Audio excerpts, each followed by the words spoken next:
Halo semuanya, senang sekali jumpa lagi di podcast RRI Tual kali ini dan kami hari ini hadir secara spesial di menemani Anda, pendengar, waktu santai Anda bersama dengan keluarga Anda.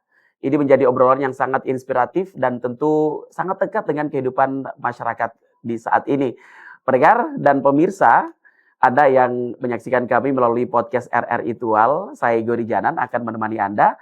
Kita akan bincang-bincang santai bersama dengan para pelaku usaha yang ada di destinasi wisata Pantai Ngurbluat, Maluku Tenggara. Juga akan hadir bersama-sama dengan kita dari yang mewakili perangkat desa atau perangkat Ohoy, Ngilngov, nantinya akan hadir dan kira-kira kita ingin tahu bagaimana peran dan fungsi dari pemerintah Ohoy atau pemerintah desa dalam rangka memberikan pendekatan dan tentu kepada para pelaku usaha yang ada di destinasi wisata Pantai Ngurbluat. Seperti yang Anda lihat saat ini, hamparan pasir putih yang memikat pesona setiap orang yang hadir ke sini untuk bisa menikmati keindahan destinasi wisata Pantai Ngurbluat. Kebetulan saat ini, pendengar dan pemirsa, saya sudah bersama dengan Ibu Rufina Retobiaan. Ya. Ibu, selamat pagi dan salam jumpa. Ya, selamat pagi. Bagaimana kabar? Baik. Baik ya? Puji Tuhan. Iya. Akhir-akhir ini Ibu Rufina sendiri bagaimana memiliki kesibukan yang cukup untuk mengelola Yohana Cottage ini, ataukah memang lagi lagi menurun untuk aktivitas atau pengunjung wisatawan yang ada di Yohana Cottage ini sendiri, Ibu? Untuk saat ini wisatawan asing agak sedikit kurang. Menurun ya? Yang menurun. Ya. Mungkin karena situasi sekarang. Ya. Terus yang saya pantau selama ini sepertinya tiket pesawat yang agak naik. Jadi dan memang beberapa tamu kita yang mereka sudah booking melalui booking.com, ada beberapa yang memang mereka cancel karena alasan penerbangan. Oke. Jadi beberapa alasan yang mengakibatkan penurunan kunjungan wisatawan ya. Selain memang lagi high season tiketnya, kemudian masalah Kamtipmas juga ya di daerah kita. Tapi kita berharap semoga ini bukan menjadi tantangan yang cukup berarti ya, sehingga geliat UMKM yang ada di destinasi wisata Ngurbluat ini bisa semakin kembali terasa. Dan pendengar, pemirsa, kami juga saat ini bersama dengan Bapak Emeritus Ohoy Timur. Beliau dalam keseharian menjabat sebagai Ketua Bumo Ohoy Ngilngov. Bapak, selamat pagi, salam jumpa lagi. Ya, selamat pagi, selamat jumpa. Terima kasih banyak. Kabar, Bapak, bagaimana? Kabar akhir-akhir ini? Ya, kabar bagaimana? Baik. Baik ya? Baik saja. Ada kegiatan yang cukup menguras waktu Bapak bersama rekan-rekan juga di Ohoy Ngilngov ini sendiri atau seperti apa? Ya, sebetulnya tidak ada hari yang tanpa sibuk ya. Iya. Orang mau hidup ya harus bekerja. Iya.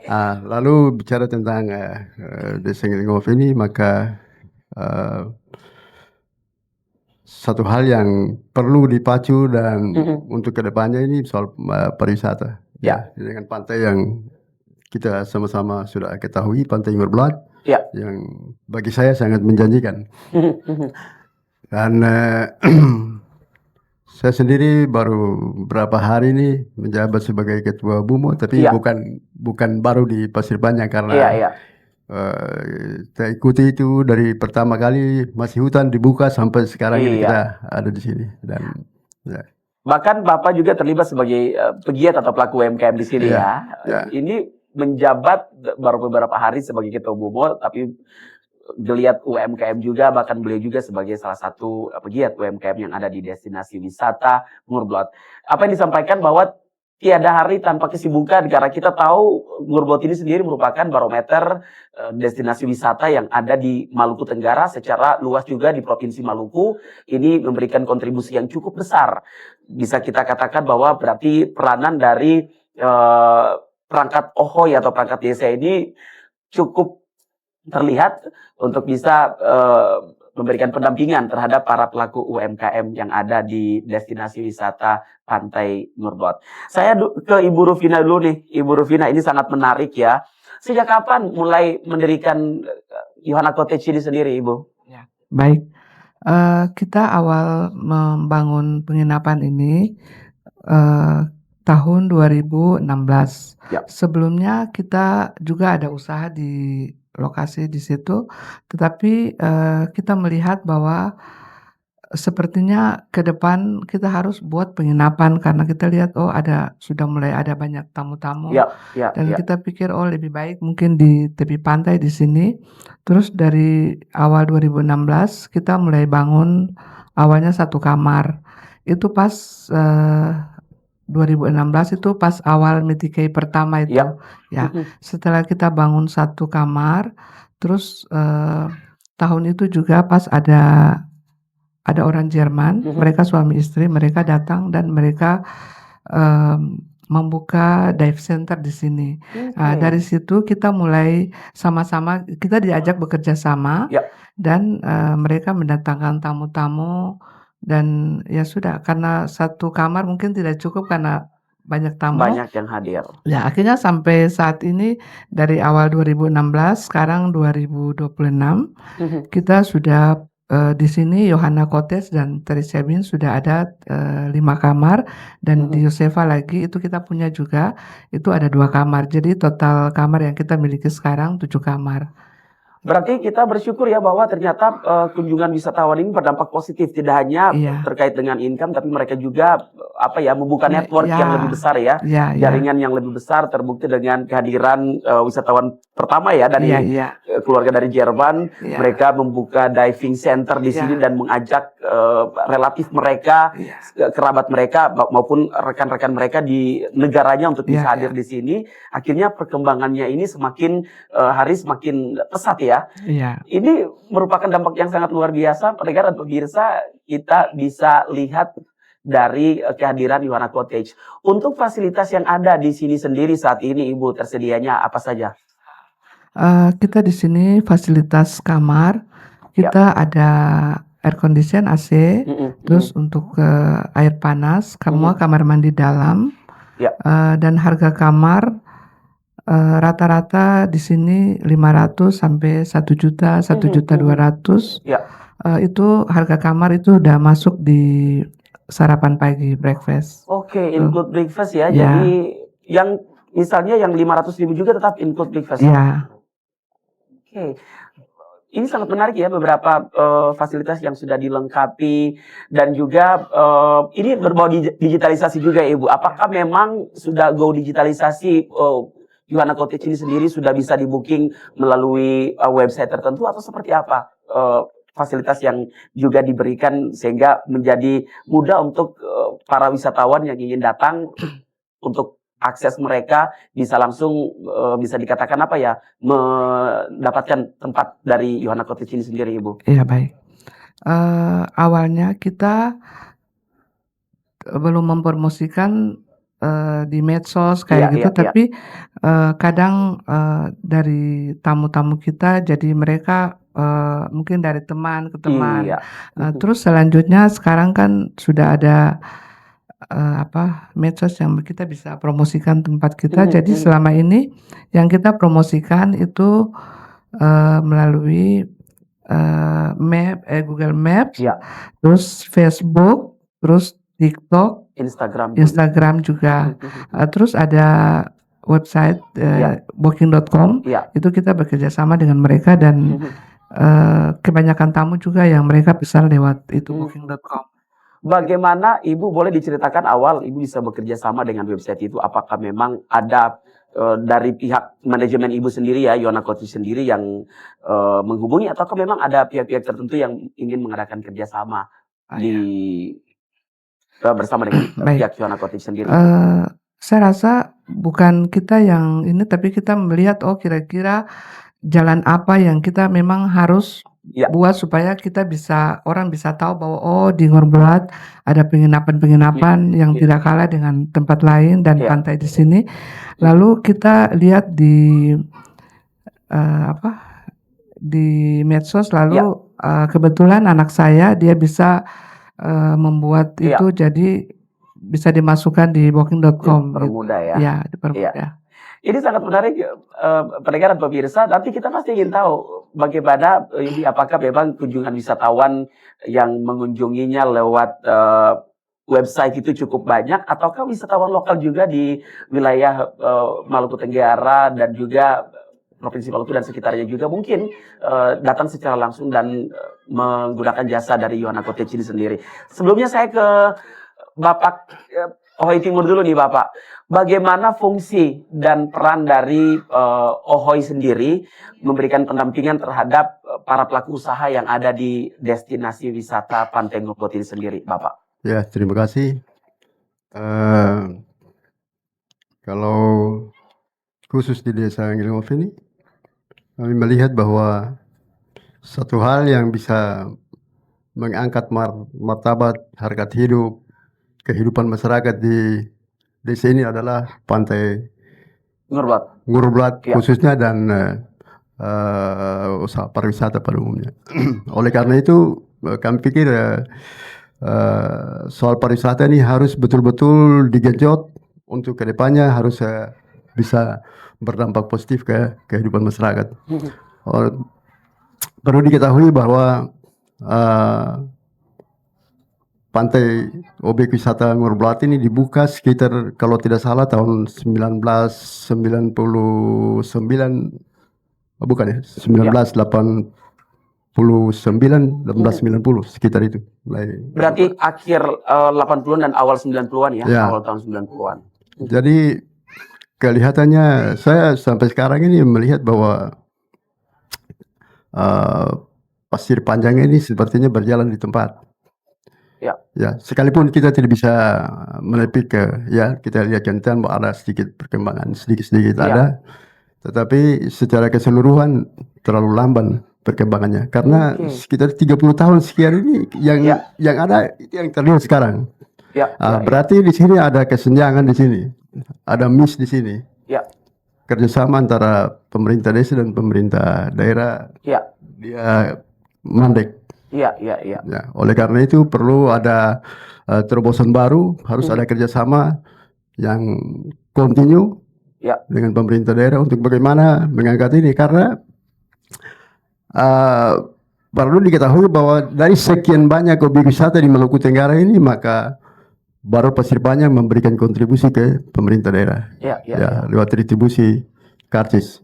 Nah, oleh karena itu kami sangat berharap sekali pemerintah harus melirik ini, karena menurut saya di Maluku Tenggara yang kita bangun untuk soal perekonomian ini cuma lewat dua cara, yaitu pariwisata dan perikanan.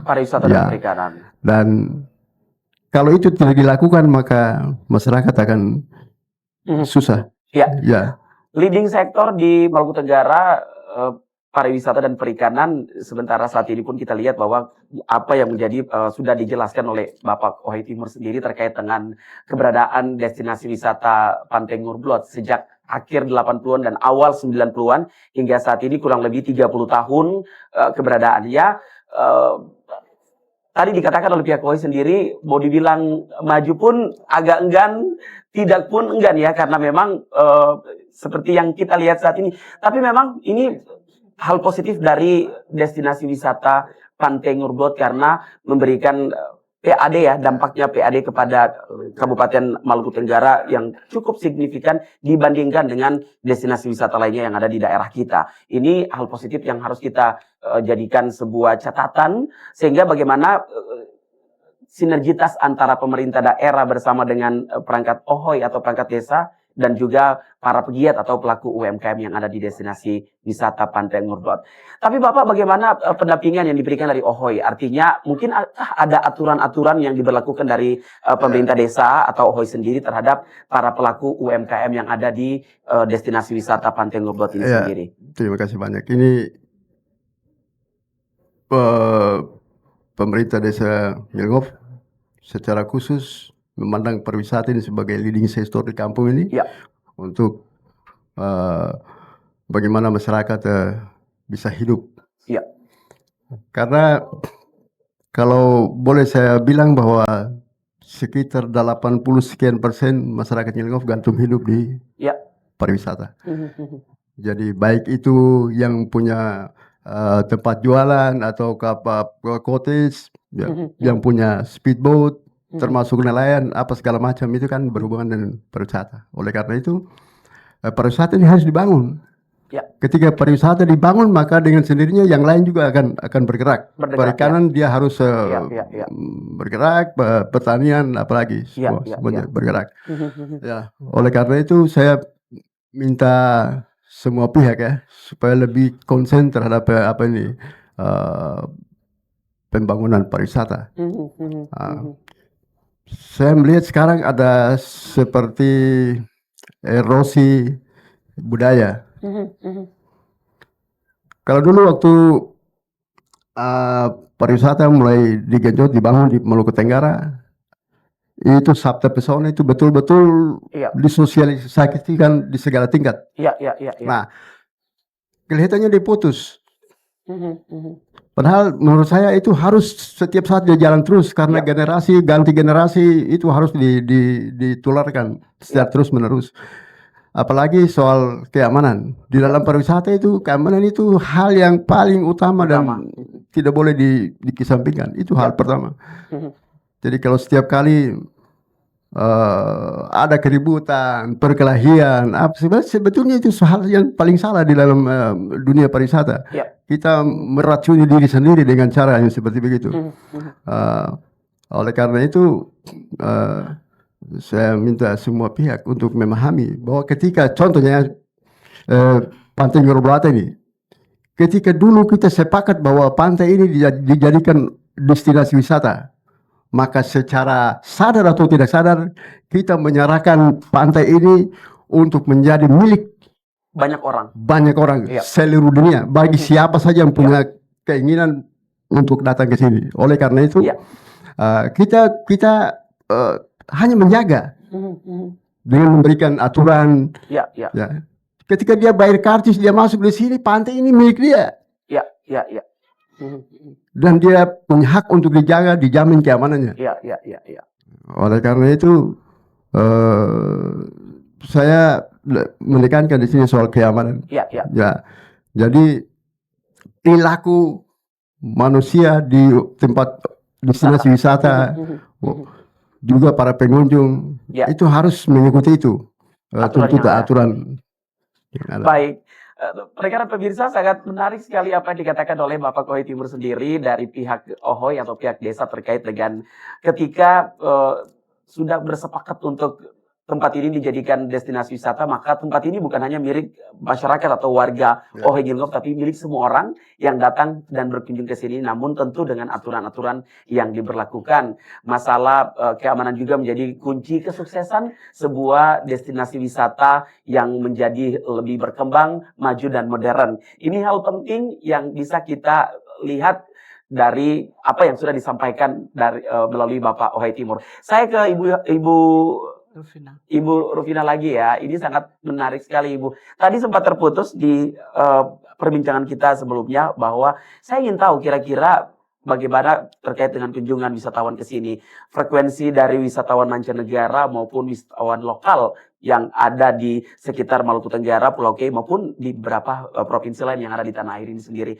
Apakah memang cukup meningkat dari tahun ke tahun atau seperti apa saat ini keberadaannya Ibu? Terima kasih. Untuk saat ini frekuensi kedatangan tamu asing yang kita promosikan lewat booking.com itu kalau mau dilihat sekitaran 60%. Yang lainnya tamu dari wisatawan lokal ya 20-30%. Yang lainnya lokal di sini mereka datang ya. Terus awal 2016 itu tidak terlalu banyak yang ini. Tapi dari tahun ke tahun karena memang sudah ada promosi melalui kayak Metikei, Festival Metikei, terus ada medsos-medsos kita promosikan. Maka sekarang puji Tuhan sudah banyak wisatawan yang datang di sini. Kebetulan karena memang sekarang lagi low season, jadi tamu asing agak sedikit kurang, menurun. Biasanya di bulan April sampai Oktober, November itu karena memang cuacanya sudah bagus, jadi banyak tamu asing yang ke sini. Karena pas juga di Eropa biasanya bulan itu libur, terus kebetulan di sana musim dingin, jadi mereka datang beralih ke sini. Ya, begitu. Ini sangat menarik ya, Ibu Rofida sendiri sebagai owner dari Yohana Cottage sudah menjelaskan bahwa ternyata dari apa yang disampaikan, ini justru kunjungan wisatawan mancanegara yang lebih mendominasi ya, 60%, sementara 20 ataupun 30% wisatawan lokal maupun 10%-nya wisatawan yang lokal yang berada di Maluku Tenggara dan sekitarnya. Yang disampaikan juga low season, saat ini kita berada di low season ya, jadi kunjungan mungkin agak sedikit menurun. Tapi biasanya puncak dari kunjungan atau bisa dikatakan high season itu berada di bulan apa sendiri, Ibu? Kalau di high season itu biasanya di bulan Agustus, Oktober, November. Itu banyak tamu yang dari mancanegara, Eropa, mereka datang ke sini. Karena seperti tadi saya bilang bahwa di sana pada saat itu musim dingin, jadi mereka datang liburan di sini.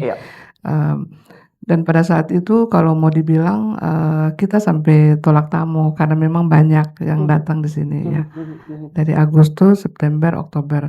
Apalagi di bulan Oktober itu setiap tahun diadakan festival Metike. Jadi memang banyak orang yang datang untuk menyaksikan festival Metike. Kunjungan wisatawan cukup meningkat di saat itu ya.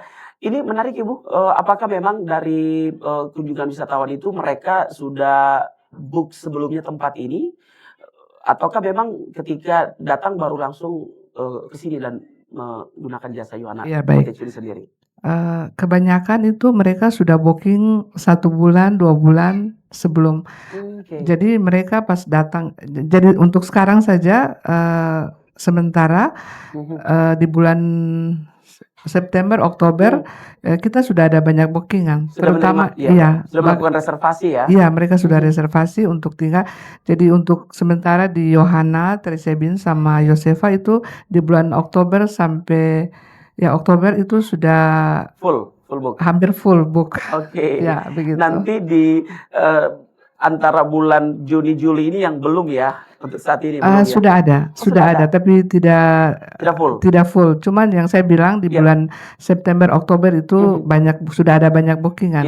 Mereka sudah reservasi dan itu kebanyakan mancanegara. Berarti kita ajak pendengar dan pemirsa, ayo ke sini ke Yohana Cottage di destinasi wisata Pantai Ngurblot di bulan Juni dan Juli karena ini masih cukup bisa untuk Bapak Ibu atau para wisatawan bisa datang ke sini ya. Kalau untuk bulan Agustus ke atas kayaknya sudah cukup penuh ya.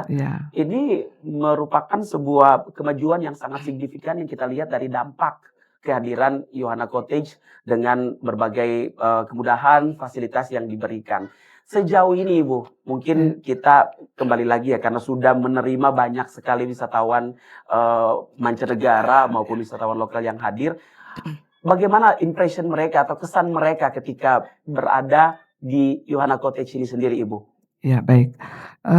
Mereka pas datang di sini, saya ambil contoh tamu sekarang yang mereka di kamar sebelah. Sekarang memang kebetulan lagi jalan.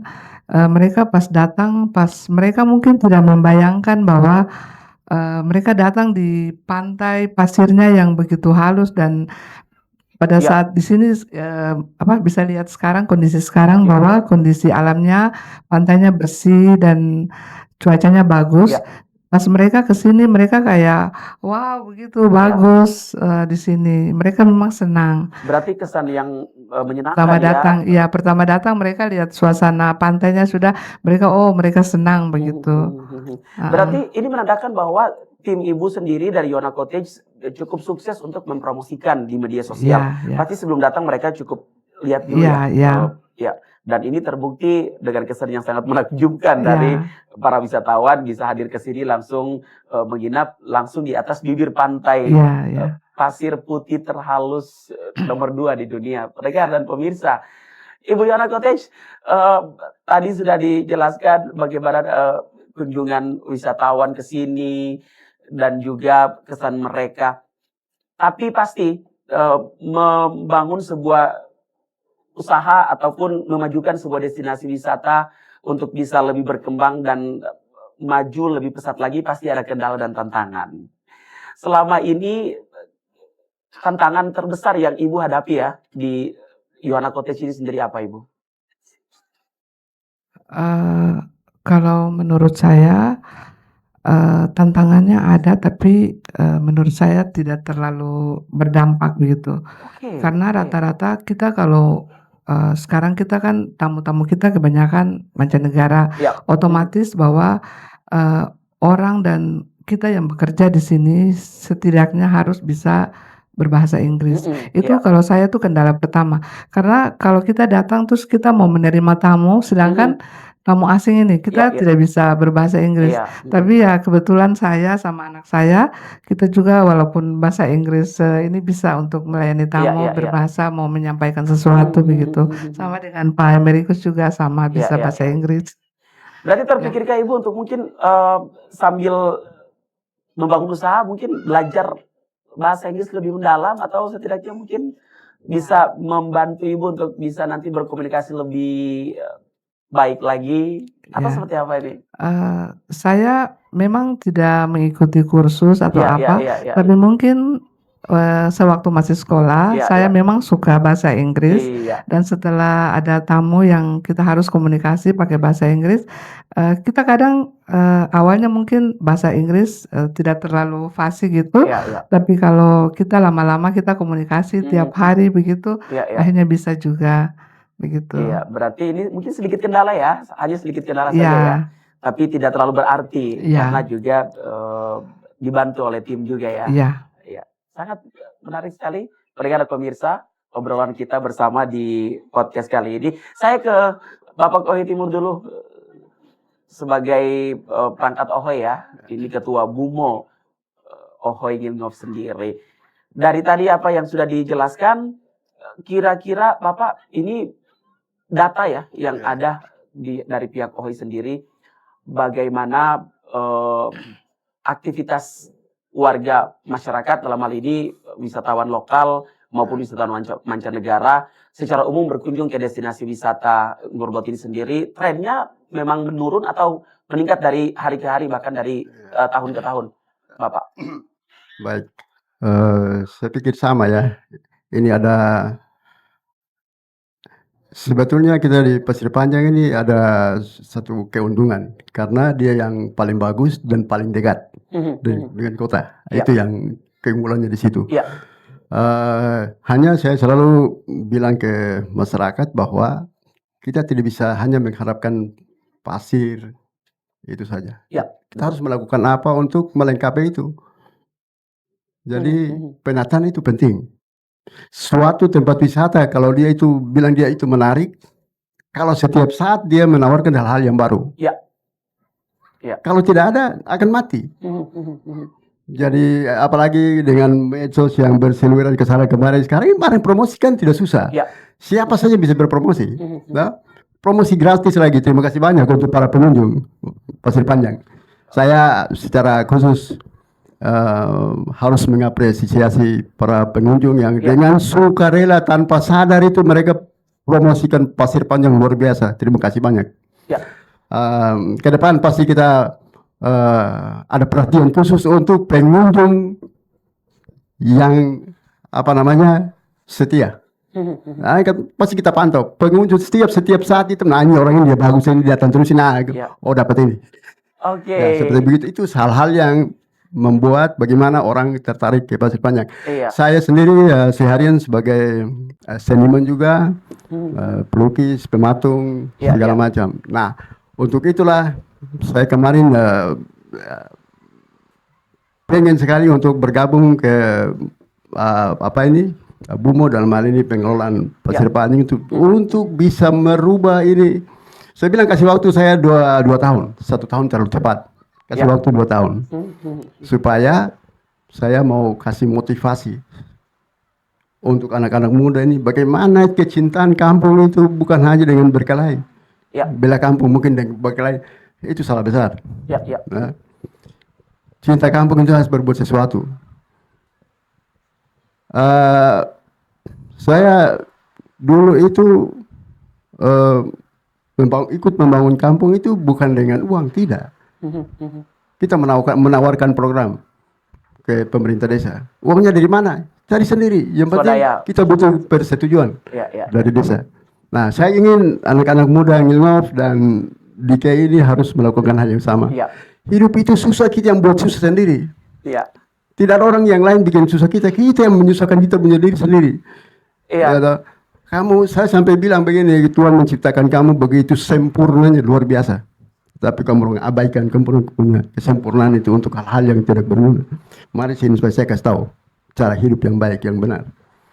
Iya, sangat luar biasa sekali apa yang disampaikan oleh Bapak Ohai Timur sendiri terkait dengan pesona dari pantai wisata Nurbot ini sendiri. Tadi ada hal penting yang disampaikan bahwa tidak hanya menawarkan halusnya pasir, tapi bagaimana penataan, kemudian menawarkan sesuatu yang baru lagi sehingga memberikan daya tarik tersendiri dan akhirnya wisatawan itu akan terus-menerus datang. Walaupun mungkin saja datang pertama kali menawarkan hal-hal yang baru, akhirnya akan tertarik lagi untuk datang pada kunjungan selanjutnya. Ini yang memberikan dampak positif terkait dengan bagaimana destinasi wisata ini semakin maju, berkembang lebih pesat lagi. Kita sudah hampir berada di akhir obrolan kita bersama tentu dengan Ibu Rufina dan juga Bapak Ohai Timur yang mewakili pemerintah Ohoi atau desa Ngilngof ini sendiri, pendengaran pemirsa. Namun sebelum kita akhiri obrolan kita bersama di podcast RR Ritual kali ini, mungkin ada harapan yang ingin disampaikan oleh Ibu Rufina selaku pengelola ataupun owner dari Yohana Cottage dan juga Bapak Ohai Timur selaku pemerintah Ohoi atau pemerintah desa. Saya ke Ibu Rufina dulu. Ya, baik. Yang mungkin saya mau sampaikan mungkin untuk pemerintah daerah, karena selama ini kita tidak pungkiri bahwa ada bantuan-bantuan campur tangan dari pemerintah daerah, tetapi kalau saya masih sangat tidak berdampak begitu. Yang mungkin dari pemerintah daerah saya minta kalau bisa ada campur tangan. Salah satu contoh mungkin bantuan untuk mobil sampah, karena di sini kita harus membersihkan setiap hari, kita harus membersihkan, sedangkan kadang kendalanya itu tempat sampah yang kita harus mau taruhnya di mana, karena tidak ada ini. Karena memang seperti tadi yang Pak Emerikus bilang bahwa Pantai Pasir Panjang ini salah satu objek wisata yang memberikan kontribusi berapa persen dari pemasukan di sini ke daerah. Tetapi harusnya ada timbal balik, harusnya ada timbal balik dari pemerintah untuk mungkin membantu setidaknya yang saya bilang tadi, mobil sampah, supaya ketika kita mau membersihkan ini, karena memang sebelum-sebelumnya dan sekarang ini kita mau membersihkan, kita tidak tahu harus buangnya kemana. Jadi yang cuma untuk sementara, untuk saran saya dan untuk pemerintah daerah, kalau bisa itu ada itu bantuan, itu bisa ada perhatian dari pemerintah dalam hal kebersihan. Iya. Harapannya luar biasa. Dari pihak Ohoi sendiri, Bapak Ohai Timur, disilakan. Tadi seperti saya mau katakan tadi bahwa mungkin dalam 1, 2, 3 tahun ini kita mau kejar itu penataan supaya dia layak jadi tempat wisata. Karena ini menurut saya ini masih kumuh ini. Oleh karena itu kami agak sedikit menyesal karena dulu dalam beberapa tahun lalu itu ada kerjasama antara semua objek wisata dengan para pihak bank. Jadi berapa objek wisata ini bisa ambil kredit di bank ini seperti begitu. Tapi waktu itu entah bagaimana Ngilngof tidak masuk di dalam itu. Katanya sudah mandiri. Mandiri apanya yang mandiri? Tidak ada. Oleh karena itu mungkin saya minta dukungan ini supaya tunjuk satu bank untuk bekerja sama dengan Nurbot ini supaya bisa bilang ini pengusaha besar, saya dia kredit kok. Dan tidak ada bank yang tidak percaya ke Pasir Panjang. Pasti semua percaya. Bila perlu kita bayar itu setiap hari kita store bank. Yang penting kita bisa dapat akses untuk masuk ke situ untuk penataan ini dia bisa jalan. Ya, seperti begitu. Terima kasih luar biasa juga dari pihak pemerintah Ohoy atau pemerintah desa. Kita melihat semoga harapan-harapan ini akan diwujudkan melalui sebuah sinergitas yang luar biasa dari setiap elemen terkait bagaimana membangun destinasi wisata Pantai Ngurbot ini lebih baik lagi dan tentu berdampak kepada seluruh para pelaku usaha, warga masyarakat, pemerintah Ohoy, dan akhirnya destinasi wisata Pantai Ngurbot ini akan maju pesat, berkembang lebih baik lagi. Pendengaran pemirsa, saya harus akhiri kebersamaan kita di podcast kali ini. Berharap semoga dari akhir obrolan kami ini Anda pun tertarik untuk hadir ke sini menikmati keindahan surga pantai destinasi wisata Ngurbot di Kabupaten Maluku Tenggara. Saya Ego pamit dari hadapan Anda semua, sampai jumpa pada podcast RRI Tual edisi berikutnya.